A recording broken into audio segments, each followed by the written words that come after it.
Around 90% of our actions or inactions are controlled by our subconscious mind. Now, that is because our subconscious mind is based upon our behavior, our past, and what we have learned from our childhood.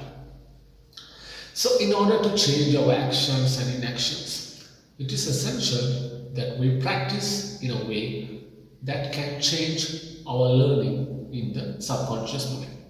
So, it is mainly a process of unlearning. As we already know, our subconscious mind has been programmed in a way that is self-sabotaging, limiting, and disempowering.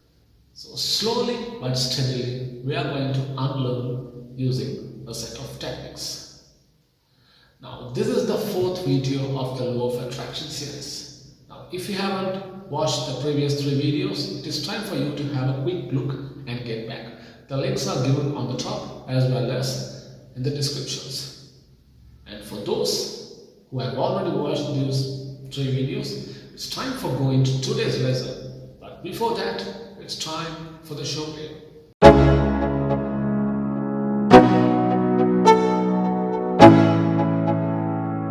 Let's go.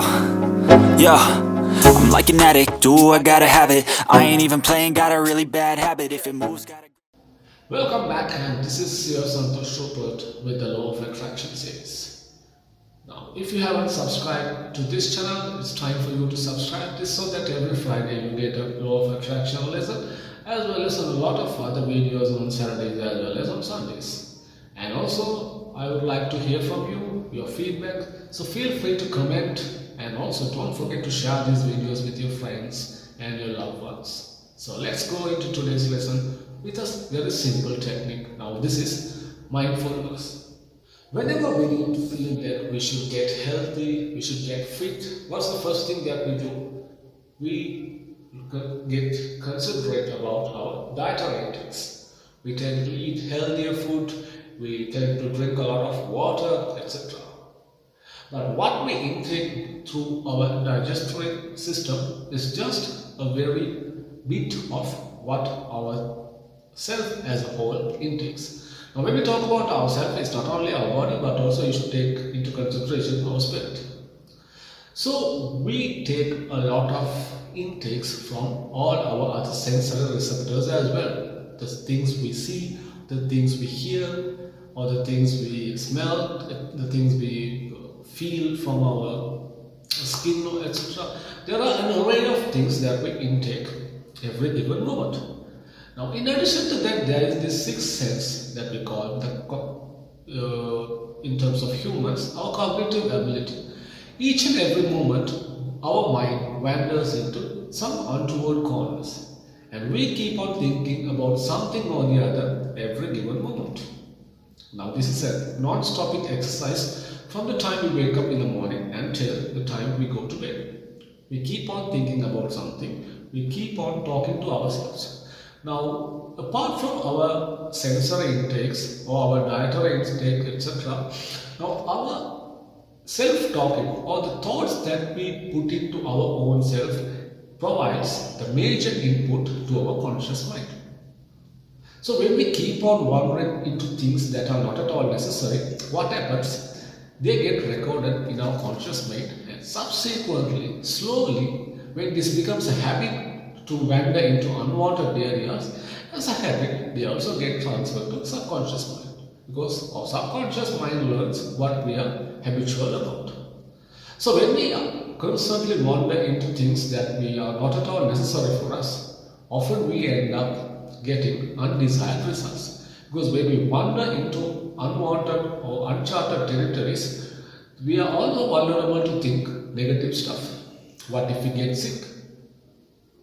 What if we fall from a moving vehicle? What if we meet with an accident? So when we go often into these thoughts, what happens? They also get transferred into our subconscious mind. So we get into that sort of a control where we, even without our knowledge, we get into a reasonable degree of negativity. So the first thing is for us to keep a check on our mind, where our mind wanders. So from the time we get up in the morning, let's make it to a practice to check our mind every now and then, perhaps every hour or perhaps every half an hour, to check are we wandering into areas that we don't need to. Try to control what our mind wanders about. Try to control our thoughts.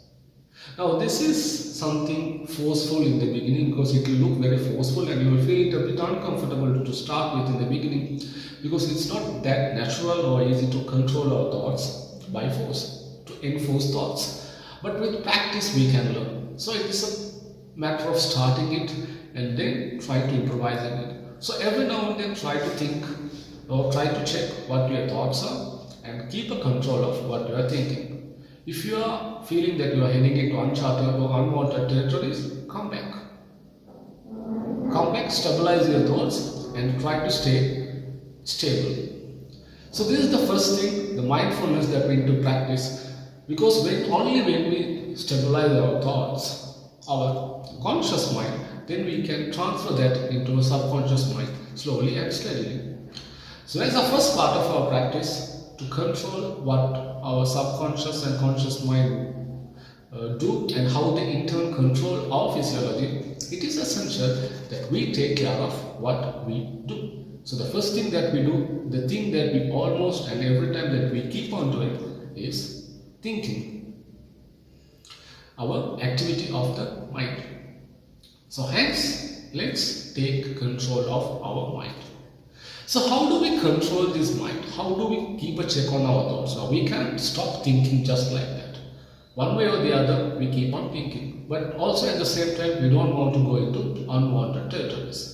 So there comes the second thing, that is paying gratitude. So always ensure that we keep our minds fresh, we keep our mind positive. So how can we be positive? That is by paying gratitude. Let us be thankful for each and everything that we have got in our lives. From the days of our childhood to this day, we have got numerous amount of blessings. So let us be thankful, let us be grateful. Show that gratitude to our own self. Let us be grateful of ourselves. Let us be grateful for whoever they are in our lives. Let us be grateful for each and everything that we have in our life. So let's be grateful.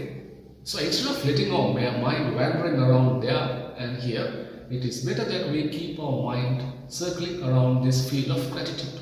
So the more we feel grateful, that habit gets transferred into a subconscious mind. So the subconscious mind also feels grateful. So in turn, when it controls our inactions and actions, that positivity will be reflected.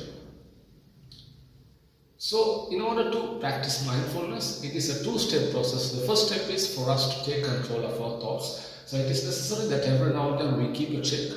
And whenever we check and find that we are wandering here and there, stop, get back, stabilize yourself and start feeling grateful.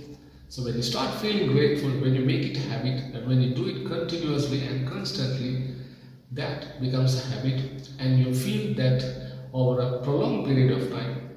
And when you sustain such degree of mindfulness, such degree of mindset or such degree of positivity over a prolonged period of time, that reflects in ourselves physically as well.